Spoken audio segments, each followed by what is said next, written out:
Hello friends, എല്ലാവർക്കും സുഖമാണല്ലോ അല്ലേ? ഇൻ്റർനെറ്റിന് ഒരു ഡാർക്ക് സൈഡുണ്ട്.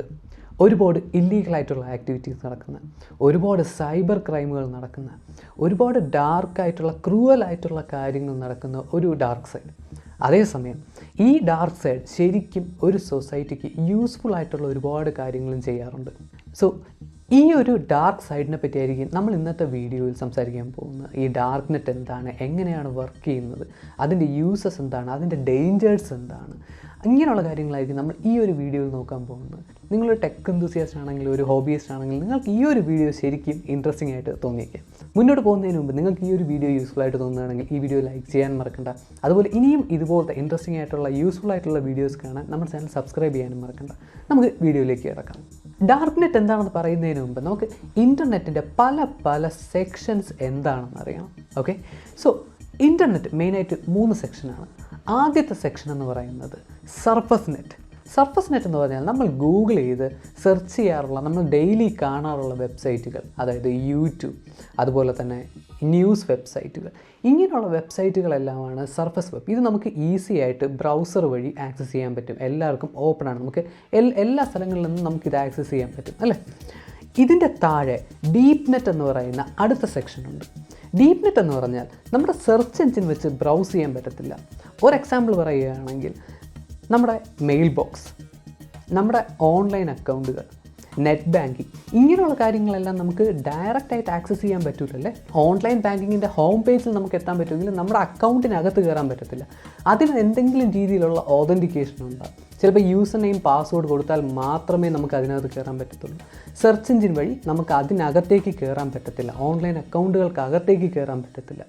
ഇതിനെയാണ് ഡീപ്പ് വെബ് എന്ന് പറയുന്നത്. ഈ പറഞ്ഞ 2 നെറ്റ്വർക്ക്, സർഫസ് വെബും അതുപോലെ തന്നെ ഡീപ്പ് വെബും, നമുക്ക് നമ്മുടെ സാധാ ബ്രൗസർ, സാധാ ഇൻ്റർനെറ്റ് കണക്ഷൻ വെച്ചിട്ട് നമുക്ക് ആക്സസ് ചെയ്യാൻ പറ്റും. ഡീപ്പ് വെബിലാണെങ്കിൽ ചിലപ്പോൾ ഒരു ഓതൻറ്റിക്കേഷൻ കൂടെ അഡീഷണൽ ആയിട്ട് വരുമെന്നേ ഉള്ളൂ. പക്ഷേ സാധാ കമ്പ്യൂട്ടർ, സാധാ നെറ്റ്വർക്കൊക്കെ വെച്ച് തന്നെ നമുക്ക് ആക്സസ് ചെയ്യാൻ പറ്റും. പക്ഷേ ഇതിൻ്റെ താഴെ ഒരു ലെയർ കൂടെ ഉണ്ട്. അതിനെയാണ് ഡാർക്ക് നെറ്റ് എന്ന് പറയുന്നത്. ഡാർക്ക് നെറ്റ് വർക്ക് ചെയ്യുന്നത് എൻ്റയർലി ഡിഫറെൻ്റ് ആയിട്ടാണ്. ഒരുപാട് ഡിഫറെൻ്റ് ആയിട്ടുള്ള പ്രോട്ടോക്കോൾസ്, ഒരുപാട് ഡിഫറെൻ്റ് ആയിട്ടുള്ള ടൂൾസ് വെച്ചിട്ട് മാത്രമേ നമുക്ക് ഈ ഡാർക്ക് നെറ്റ് ആക്സസ് ചെയ്യാൻ പറ്റുള്ളൂ. ഡാർക്ക് നെറ്റിൻ്റെ പ്രത്യേകത എന്താണെന്ന് വെച്ചാൽ, ഈ ഡാർക്ക് നെറ്റിനകത്തുള്ള സർവീസസ്, കമ്പ്യൂട്ടേഴ്സ്, സെർവേഴ്സ്, ഇങ്ങനെയുള്ള കാര്യങ്ങളെല്ലാം മോറോലെസ് അനോണിമസ് ആയിരിക്കും. അതിന് കാരണം എന്താണെന്ന് വെച്ചാൽ, നമുക്ക് 2 കമ്പ്യൂട്ടർ എടുക്കാം. എ, ബി എന്ന് പറയുന്ന 2 കമ്പ്യൂട്ടർ ഡാർക്ക് നെറ്റിലുണ്ടെന്ന് വെച്ചോളൂ. എയിൽ നിന്ന് ബിക്ക് എന്തെങ്കിലും ഒരു മെസ്സേജ് അയക്കണമെങ്കിൽ ആ ഒരു മെസ്സേജ് പോകുന്നത് എയിൽ നിന്നും ബിയിലേക്ക് ഡയറക്റ്റ് ആയിരിക്കത്തില്ല. ചിലപ്പോൾ A, C, D, E, F, G, H, I, J, K, ഇങ്ങനെ പല നോഡ് വഴി, നമ്മൾ ഇതിനകത്തുള്ള പല കമ്പ്യൂട്ടേഴ്സിൻ്റെ നോട്ട്സ് എന്ന് പറയുന്നു. ഈ പല നോട്ട്സ് വഴിയായിരിക്കും എയിൽ നിന്നും ബിയിലേക്ക് പോകുന്നത്. മാത്രമല്ല, ഈ എയിൽ നിന്നും ബിയിലേക്ക് പോകുന്നതിനിടയ്ക്ക് 5 കമ്പ്യൂട്ടർ ഉണ്ടെന്ന് വെച്ചോളൂ, 5 നോട്ട് ഉണ്ടെന്ന് വെച്ചോളൂ. സോ എയിൽ നിന്നും ബിയിലേക്ക് അയക്കുന്ന പാക്കറ്റിന് 5 ലെയർ എൻക്രിപ്ഷൻ ഉണ്ടാവും. സോ ഇതിൻ്റെ ഇടയിൽ വരുന്ന നോട്ട്സിന് ഇതിനകത്തുള്ള എന്താണെന്ന് അറിയാൻ പറ്റത്തില്ല. മാത്രമല്ല, ഏറ്റവും ലാസ്റ്റ് ഡേറ്റ റിസീവ് ചെയ്യുന്ന നോഡ്, അതായത് ബി കാണുന്നത് ഏറ്റവും ബിക്ക് തൊട്ട് മുന്നേ ഉള്ള നോഡ് ഏതാണോ അതാണെന്ന് മാത്രമേ ബിക്ക് അറിയാൻ പറ്റത്തുള്ളൂ. അല്ലാതെ ബിക്ക് വരുന്ന ഡേറ്റ പാക്കറ്റ് എയിൽ നിന്നാണ് വരുന്നതെന്ന് ബിക്ക് മനസ്സിലാവത്തില്ല. ഇത് ഉണ്ടാക്കിയതിൻ്റെ മെയിൻ ഉദ്ദേശം എന്ന് പറയുന്നത് ശരിക്കും പറഞ്ഞാൽ ഫ്രീഡം ഓഫ് സ്പീച്ചാണ്. ഒരു എക്സാമ്പിൾ പറയുകയാണെങ്കിൽ, ഇപ്പോൾ ചില രാജ്യങ്ങളൊക്കെ നോക്കുകയാണെങ്കിൽ അവിടെ ഫ്രീഡം ഓഫ് സ്പീച്ച് ഉണ്ടാകത്തില്ല അല്ലേ? അവർക്ക് ഡയറക്റ്റായിട്ട് അവരുടെ രാജ്യത്തിൽ നിന്ന് ഒരു ജേർണലിസ്റ്റിന് അവിടെ ഉള്ള ഒരു ഈവൻറ്റ് പബ്ലിഷ് ചെയ്യാൻ പറ്റത്തില്ല. അങ്ങനെയാണെങ്കിൽ ചിലപ്പോൾ അതൊരു ലൈഫ് ത്രെറ്റനിങ് ആക്ടിവിറ്റി ആയിരിക്കാം, അവർക്ക് റിസ്കി ആയിട്ടുള്ള ഒരു ആക്ടിവിറ്റി ആയിരിക്കും. അപ്പോൾ അങ്ങനെ ഉള്ള സിറ്റുവേഷൻസിൽ അവർക്ക് വേണമെങ്കിൽ ടോർ നെറ്റ്വർക്ക് യൂസ് ചെയ്തുകൊണ്ട് ഇങ്ങനെ ഒരു ഇൻഫർമേഷൻ റിലീസ് ചെയ്യാൻ പറ്റും. ഇങ്ങനെ ഒരു സംഭവം ഉണ്ടായി, ഇങ്ങനെ ഒരു ഇവൻ്റ് ഉണ്ടായി, അങ്ങനെ അവർക്ക് പബ്ലിഷ് ചെയ്യാൻ പറ്റും.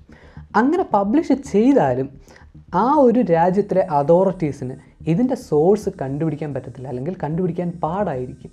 ശരിക്കും ഈ ഒരു ഡാർക്ക് നെറ്റിൻ്റെ ഉദ്ദേശം എന്ന് പറയുന്നത് ഇതാണ്. പക്ഷേ ഈ ഒരു അനോണിമിറ്റി കാരണം ഈ ഡാർക്ക് നെറ്റിൽ ഒരുപാട് ഇല്ലീഗലായിട്ടുള്ള, ഒത്തിരി ഡാർക്കായിട്ടുള്ള കാര്യങ്ങളും നടക്കാറുണ്ട്. അതിലൊന്നെന്ന് പറയുന്നത് ഇല്ലീഗൽ മാർക്കറ്റ്സ് ആണ്. ഒരുപാട് ഓൺലൈൻ മാർക്കറ്റ്സ് ഉണ്ട്. നമുക്ക് സർഫസ് നെറ്റിൽ ആമസോൺ പോലെയുള്ള ഓൺലൈൻ മാർക്കറ്റുകളുണ്ടല്ലേ, അവിടെ നിന്ന് നമുക്ക് ഒരുപാട് നല്ല സാധനങ്ങൾ വാങ്ങിക്കാൻ പറ്റും. നമുക്ക് ആവശ്യമുള്ള സാധനങ്ങളെല്ലാം വാങ്ങിക്കാൻ പറ്റും. അതുപോലെ തന്നെ ഡാർക്ക് നെറ്റിൽ ഇല്ലീഗലായിട്ടുള്ള സാധനങ്ങൾ വിൽക്കുന്ന ഒരുപാട് ബ്ലാക്ക് മാർക്കറ്റുകളുണ്ട്.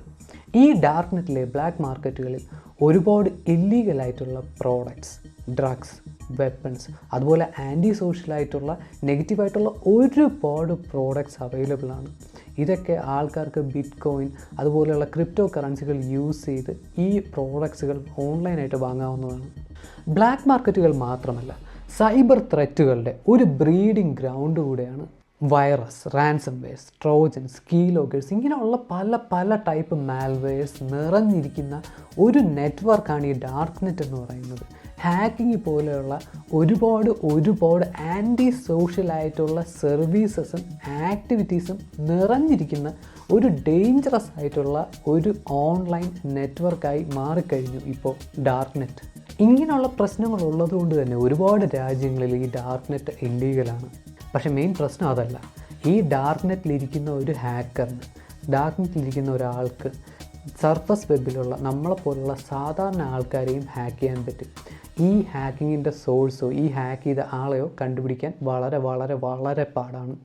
അതുകൊണ്ടാണ് ഈ ഡാർക്ക് നെറ്റ് ഇത്രയും ഡേഞ്ചറസ് ആവുന്നത്. അപ്പോൾ നമുക്ക് ഈ ഡാർക്ക് നെറ്റിലെ അറ്റാക്കുകളിൽ നിന്നും ഡാർക്ക് നെറ്റിൻ്റെ ഡേഞ്ചേഴ്സിൽ നിന്നും നമുക്ക് നമ്മളെ എങ്ങനെ പ്രൊട്ടക്റ്റ് ചെയ്യാൻ പറ്റും? മെയിനായിട്ട് 2 വഴിയാണ്. ഒന്ന്, ഈ ഒരു നോളജ്, ഇങ്ങനെയുള്ള കാര്യങ്ങളുണ്ടെന്നും ഇങ്ങനെ ഇത്രയും സംഭവങ്ങളുണ്ട്, ഈ ഡാർക്ക് നെറ്റ് ഇത്രയും ഡേഞ്ചറസ് ആണ്, അവിടെ നിന്നും ഇത്രയും അറ്റാക്കുകളെല്ലാം നമ്മളെ നേരെ വരാമെന്നും നമ്മളെപ്പോലുള്ള സാധാരണ ആൾക്കാരുടെ നേരെ വരാമെന്നും എപ്പോഴും ഓർത്തിരിക്കുക, എപ്പോഴും നമ്മുടെ മനസ്സിലുണ്ടാവണം. 2, best cyber security practices follow ചെയ്യുക. ഈ ബെസ്റ്റ് സൈബർ സെക്യൂരിറ്റി പ്രാക്ടീസസ് എന്ന് പറയുന്ന വലിയ പാടുള്ള കാര്യമൊന്നുമല്ല, കൊച്ചു കാര്യങ്ങളാണ്. നിങ്ങൾക്ക് വേണമെങ്കിൽ ഇപ്പം തന്നെ ചെയ്യാൻ പറ്റും. പക്ഷേ ഈ കൊച്ചു കാര്യങ്ങൾ ചെയ്യുമ്പോൾ നിങ്ങളുടെ ഓൺലൈൻ ആക്ടിവിറ്റീസ് വലിയൊരു മാറ്റം ഉണ്ടാക്കും. നിങ്ങളുടെ നല്ല രീതിയിൽ നിങ്ങളുടെ ഓൺലൈൻ ആക്ടിവിറ്റീസ് പ്രൊട്ടക്റ്റഡ് ആയിരിക്കും, നിങ്ങളെ ഹാക്ക് ചെയ്യാൻ പാടായിരിക്കും. സോ ഈ കാര്യങ്ങളെല്ലാം എക്സ്പ്ലെയിൻ ചെയ്തുകൊണ്ട്, ഡീറ്റെയിൽഡ് ആയിട്ട് എക്സ്പ്ലെയിൻ ചെയ്തുകൊണ്ട്, നിങ്ങൾക്ക് ഇപ്പോൾ ചെയ്യാൻ പറ്റുന്ന കാര്യങ്ങളെല്ലാം എക്സ്പ്ലെയിൻ ചെയ്തുകൊണ്ട് നമ്മൾ തൊട്ട് മുന്നേ ഒരു വീഡിയോ അപ്ലോഡ് ചെയ്തിട്ടുണ്ട്. ആ വീഡിയോ കണ്ട് അത് ഫോളോ ചെയ്യുക. പിന്നെ ഡാർക്ക് നെറ്റ് യൂസ് ചെയ്യാതിരിക്കുക. ഈ ഒരു ക്യൂരിയോസിറ്റി കാരണം അതിലേക്ക് വീണ് പോകുന്ന ആൾക്കാരുണ്ട്. പക്ഷേ നമ്മൾ ഒരിക്കലും ഇങ്ങനെയുള്ള ഡേഞ്ചറസ് ആയിട്ടുള്ള സിറ്റുവേഷൻസിൽ നമ്മൾ ചെന്ന് ചാടരുത്. ഈ ഇൻഫർമേഷൻ നിങ്ങളുടെ ഫ്രണ്ട്സിനും ഫാമിലിക്കും ഷെയർ ചെയ്ത് കൊടുക്കുക. ഇനിയും ഇതുപോലത്തെ യൂസ്ഫുൾ ആയിട്ടുള്ള വീഡിയോസ് കാണാൻ നമ്മുടെ ചാനൽ സബ്സ്ക്രൈബ് ചെയ്യാനും മറക്കണ്ട. നിങ്ങൾക്ക് എവിടെയെങ്കിലും എന്തെങ്കിലും സംശയം ഉണ്ടെങ്കിൽ ഈ വീഡിയോയുടെ താഴെ കമൻറ്റ് ചെയ്ത് ചോദിക്കുക. നിങ്ങൾക്ക് വേറെ ഏതെങ്കിലും ടോപ്പിക്കിനെ പറ്റി അറിയാൻ താല്പര്യമുണ്ടെങ്കിൽ ഈ വീഡിയോയുടെ താഴെ കമൻറ്റ് ചെയ്ത് പറയുക. നമുക്ക് പറ്റുകയാണെങ്കിൽ അതിന് വേണ്ടിയിട്ട് ഒരു പ്രത്യേക വീഡിയോ ഉണ്ടാക്കുന്നതായിരിക്കും.